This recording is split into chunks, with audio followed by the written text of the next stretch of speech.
I was committed to shows and I was expected to sing, and when you suddenly can't, I was kind of worried. Julie Andrews once sang about spoonfuls of sugar, but the life she lived needed much more than that.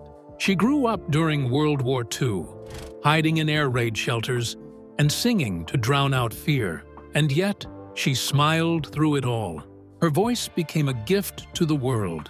Her movies became classics. And behind the charm was a woman who worked harder than anyone knew. From stage lights to studio sets, she built a legacy that didn't just make fans cry, but now makes her family emotional too. Her fortune is more than money. It's a story of survival and strength.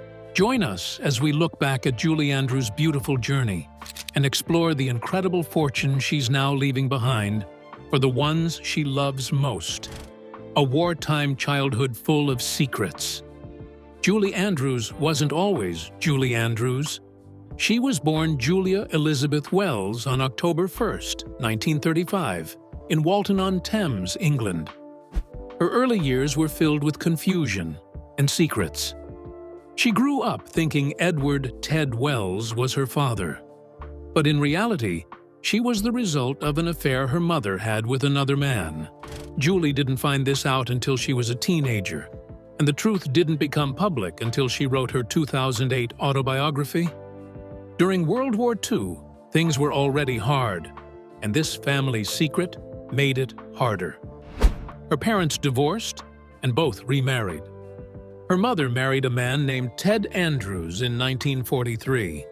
That's the man who would later become a big part of her career, but also someone who caused her deep pain.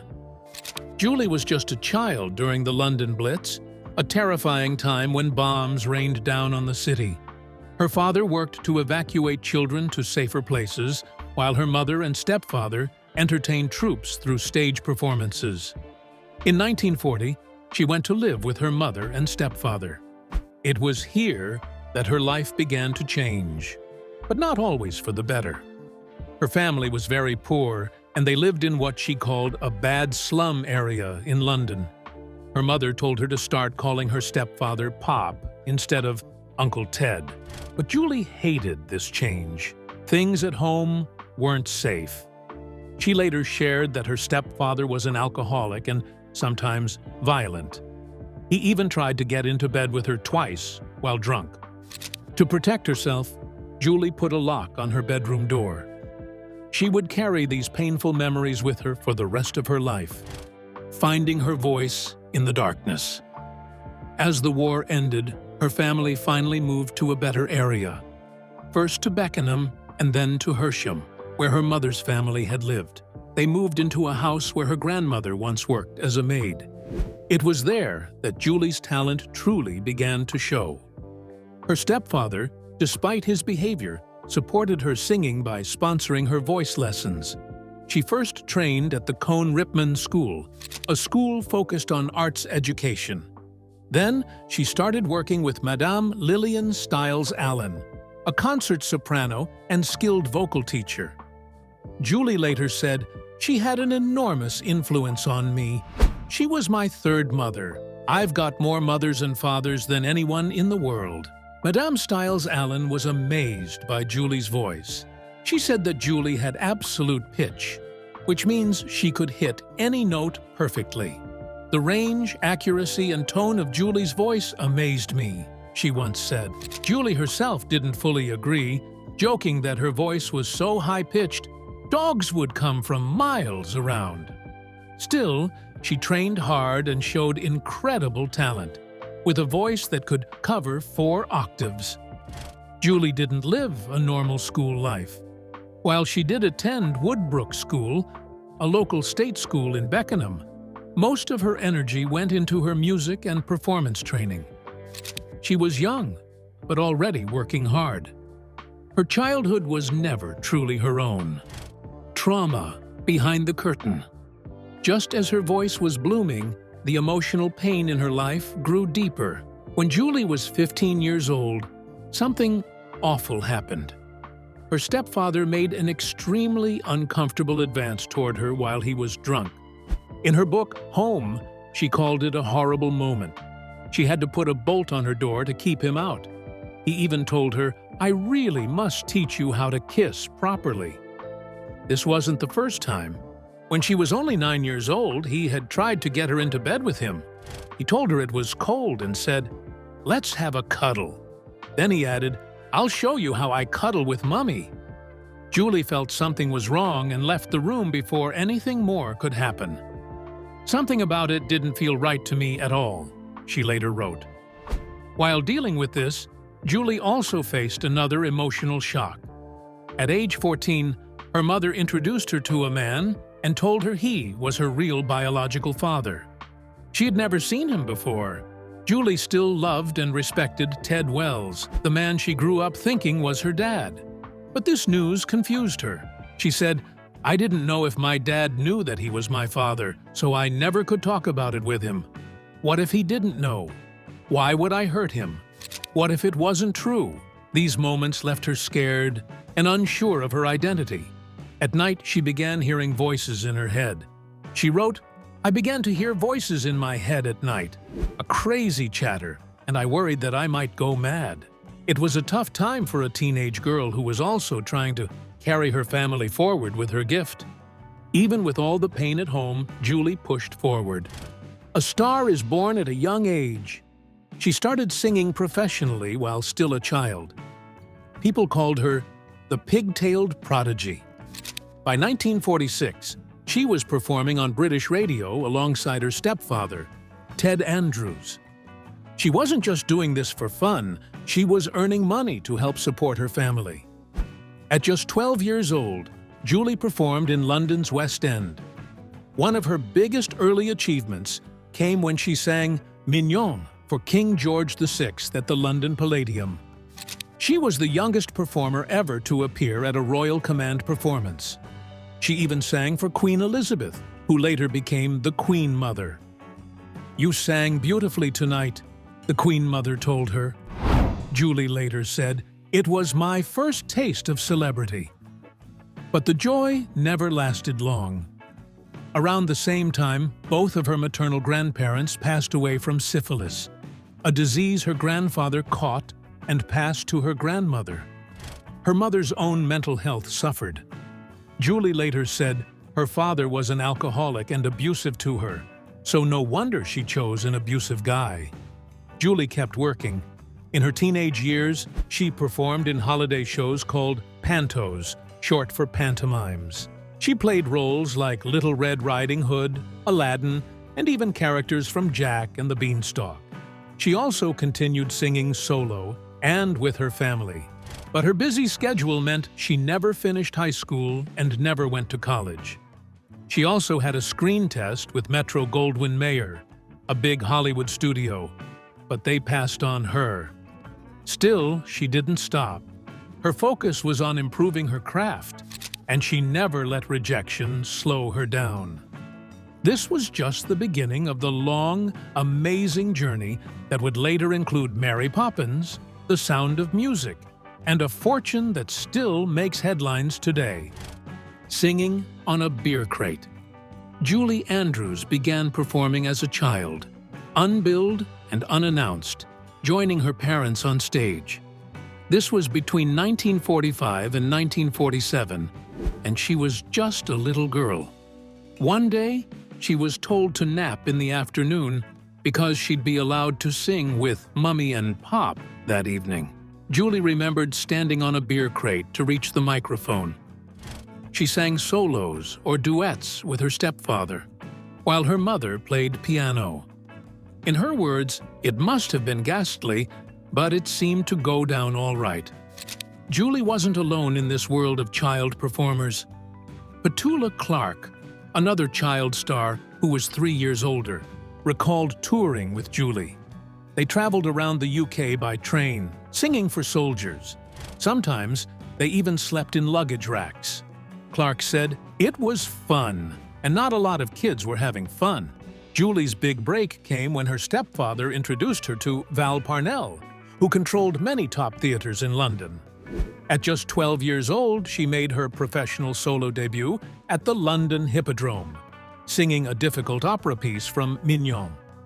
The show was called Starlight Roof, and it changed everything for her. In one part of the show, a comedian named Wally Boeing made balloon animals. He'd ask the crowd, "Is there any little girl or boy in the audience who would like one of these?" Julie would run up on stage and say, "I'd like one, please." Then they'd chat, and she'd reveal that she could sing. That's when the magic happened. "I absolutely stopped the show cold.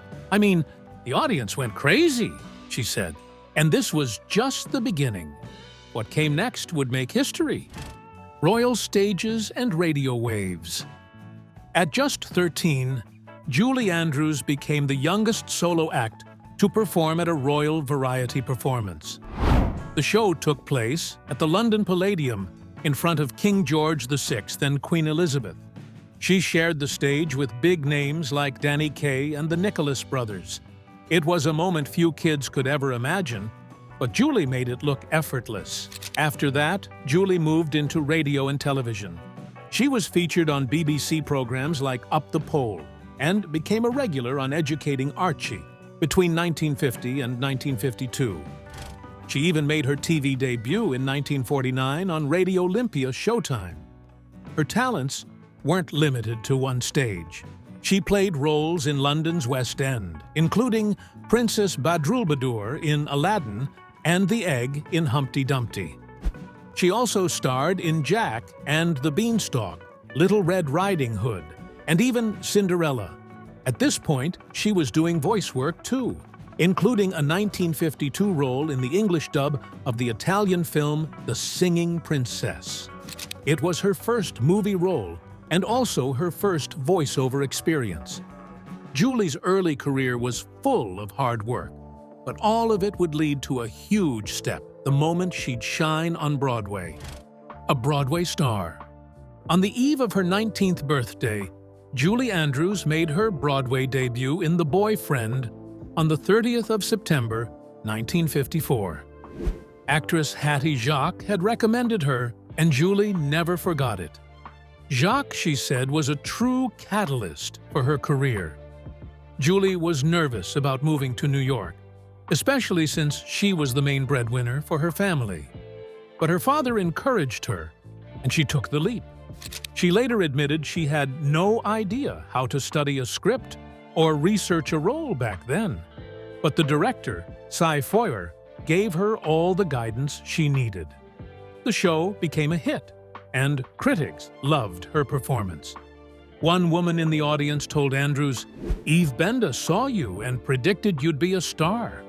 Julie then worked with Bing Crosby on High Tour, a TV movie that filmed in Los Angeles in 1955.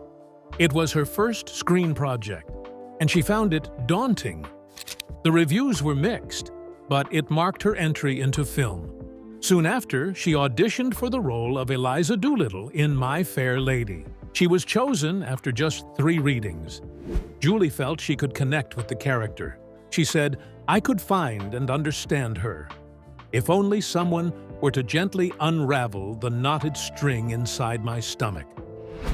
During rehearsals, director Moss Hart worked with Julie non-stop for 48 hours, helping her find the soul of Eliza. Julie said, "He stripped my feelings bare, molded, kneaded, and helped me become Eliza." She added her own touches and flourishes as the play went on. My Fair Lady opened on the 15th of March, 1956, at the Mark Hellinger Theatre, and was a huge hit. She even had to tone down her Cockney accent so the American audience could understand. When the show moved to London, she brought the original accent back. Andrews later said the experience was the great learning period of her life. Around this time, Julie starred in Rodgers and Hammerstein's Cinderella, written just for her. It was broadcast live in color on CBS in 1957 and reached over 100 million viewers. She earned an Emmy nomination and later admitted, "It took me years to realize the enormity of it." In the same year, she released her first solo album, The Lass with the Delicate Air.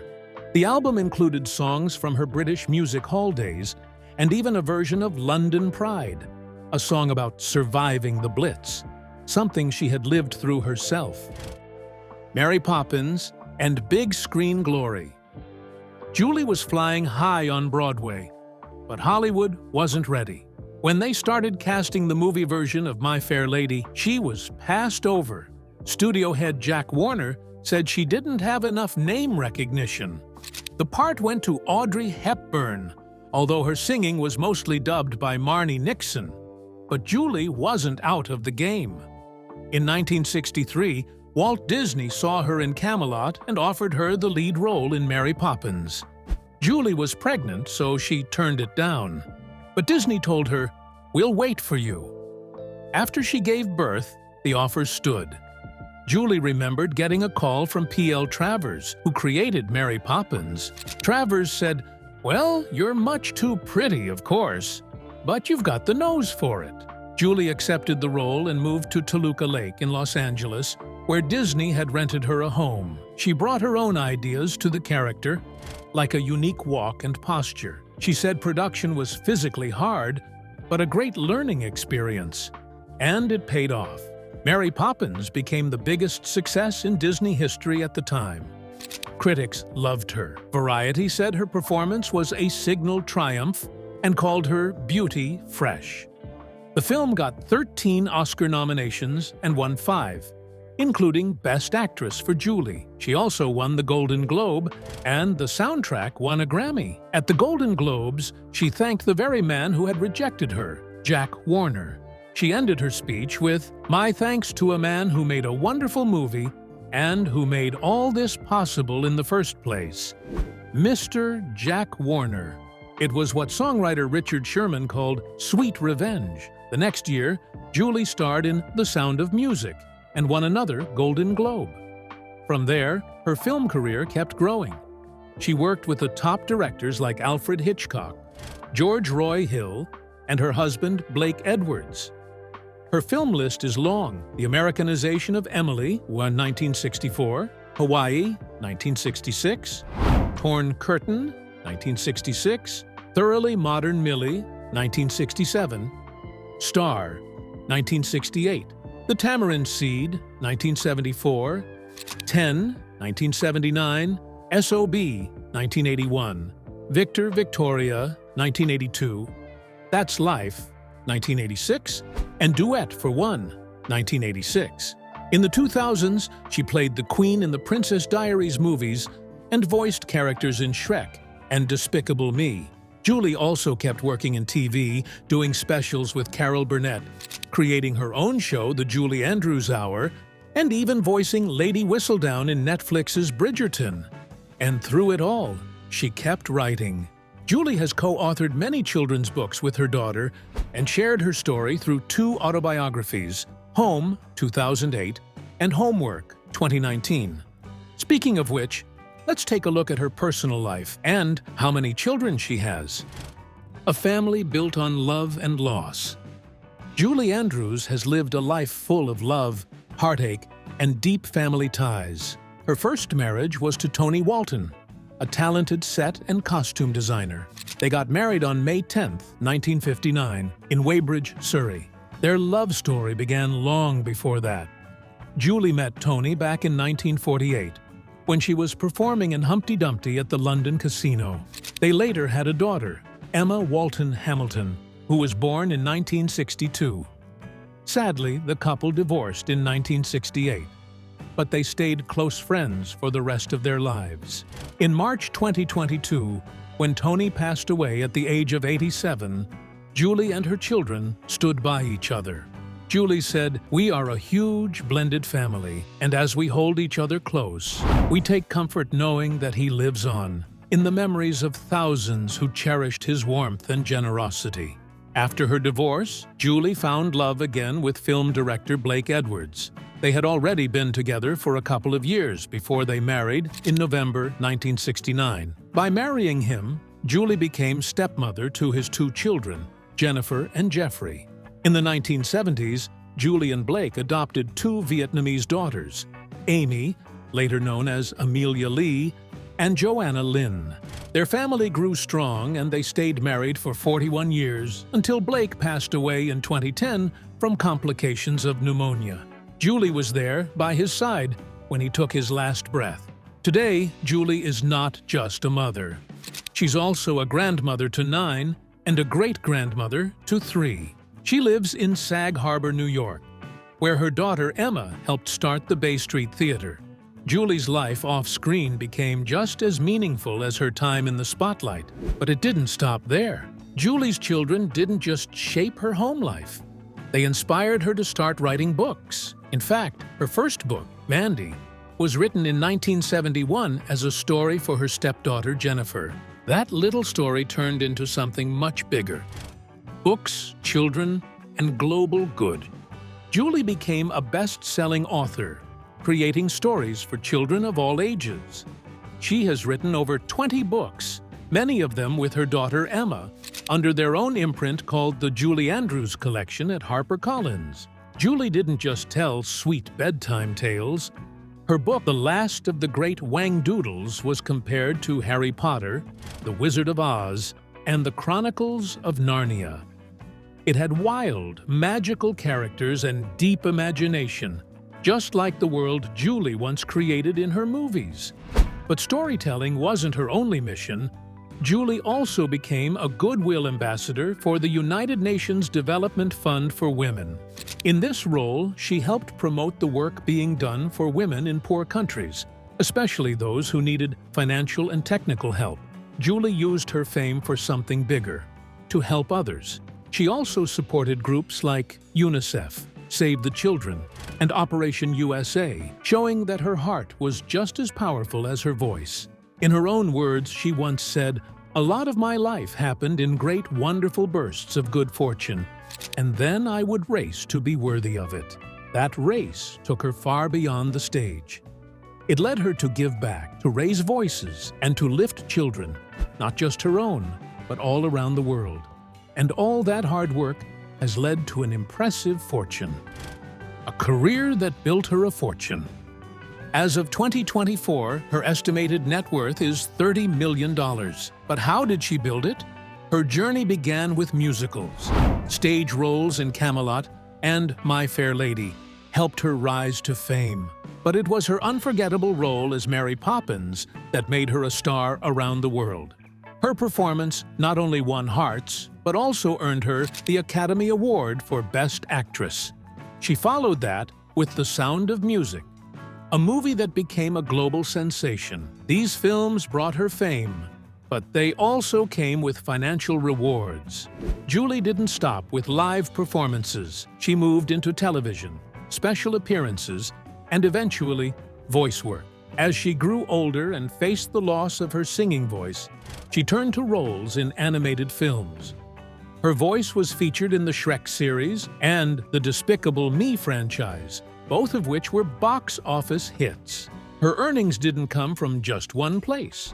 She continued to collect income from film royalties, TV appearances, and her work in theater. Her talent earned her many awards over the years: an Emmy, a Grammy, a BAFTA, a Golden Globe, a People's Choice Award, and even the Kennedy Center Honors. Each award marked a moment in her journey, a moment where her hard work paid off, both in recognition and financially. Julie once said, "I think you're very lucky if you love what you do. And God knows I've been fortunate enough to be able to do both." This love for her craft was the key. She didn't chase money, she chased excellence. And in doing so, the money followed. A real estate portfolio that tells her story. Like many successful stars, Julie Andrews has invested in real estate. Her homes were not just places to live, they were part of her story. One of her most well-known properties was in Brentwood, Los Angeles, which she bought in 1989 with her husband, director Blake Edwards, for $1.2 million. The Brentwood home was private and peaceful. It had cathedral ceilings, an artist studio, 4 bedrooms, a swimming pool, and a spa. It was where Julie and Blake built many memories together. In 2012, she sold the house for $2.649 million, a good return on her investment.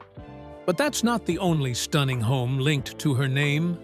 Julie once lived in a grand Victorian mansion in Wimbledon, London, called West Lodge. This massive estate had 12 bedrooms and overlooked Wimbledon Common.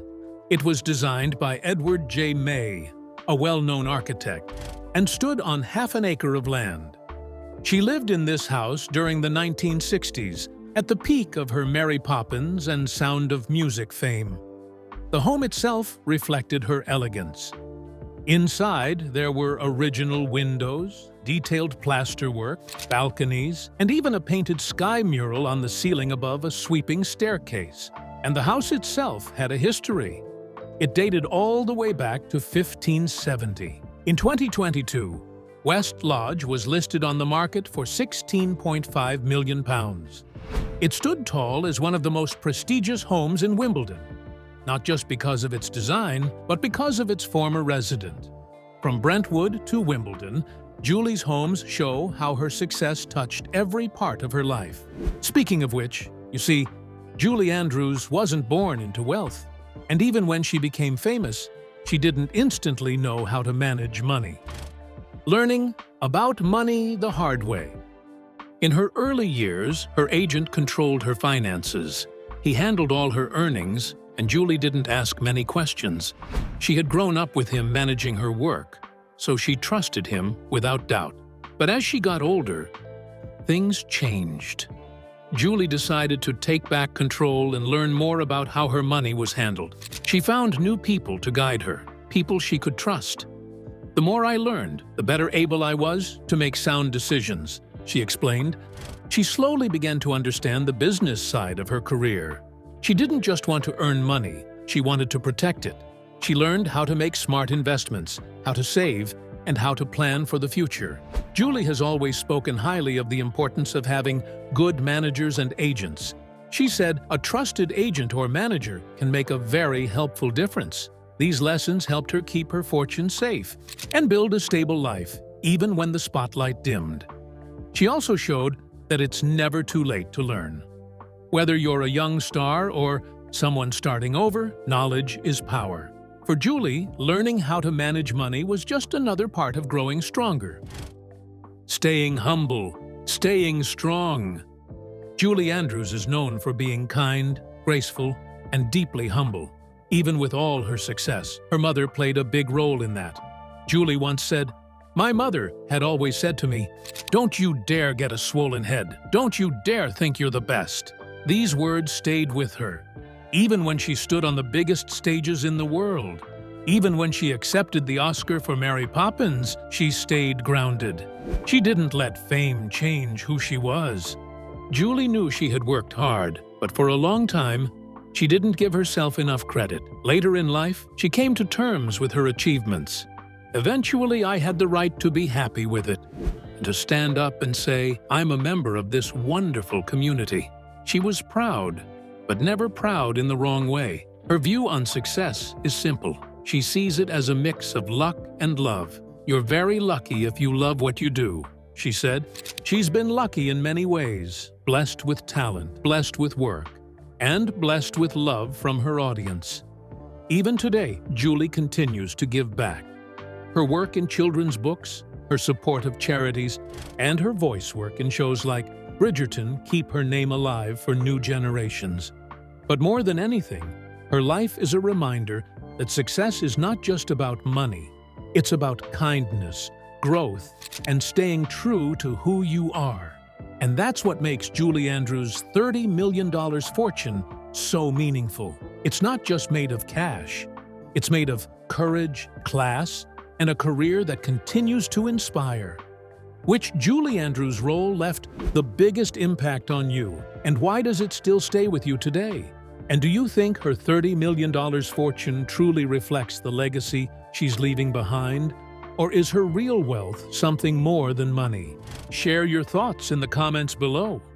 And don't forget to hit like, subscribe, and stay tuned for more incredible stories from Hollywood's fascinating history. See you next time.